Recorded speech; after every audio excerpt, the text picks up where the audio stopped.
আসসালামু আলাইকুম। এই যে পাসার মালাম নিয়ে চলে আসলাম। পাসার মালাম এটা আপনার সপ্তাহে একদিন বসে আর কি। সপ্তাহে একদিন বসে এটা বাজার, আমাদের গ্রামের যে হাট বাজার বসে এটা আর কি। তো সপ্তাহে একদিন বসে, এটা হচ্ছে পাসার মালাম।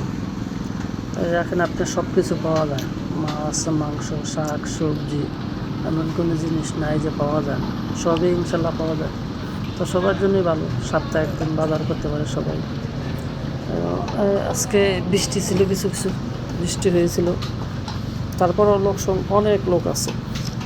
বৃষ্টি হয়েছিল তারপরে অনেক লোক আসে এখানে।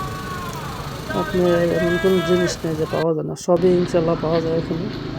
তো সবার জন্যই ভালো, সপ্তাহে একদিন বাজার করতে পারে সবাই,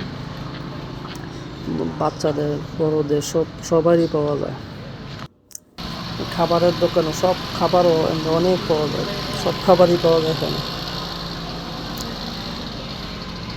এটা আপনার মালয়েশিয়া সব অনেক জায়গাতেই বসে, সব জায়গাতে বসে না, আবার কিছু কিছু জায়গাতে বসে আর কি। ফল পাকড়াও সব কিছু পাওয়া যায় এখানে, অনেক ধরনের ফল পাকড়ি পাওয়া যায়। যাক, তাহলে সবাই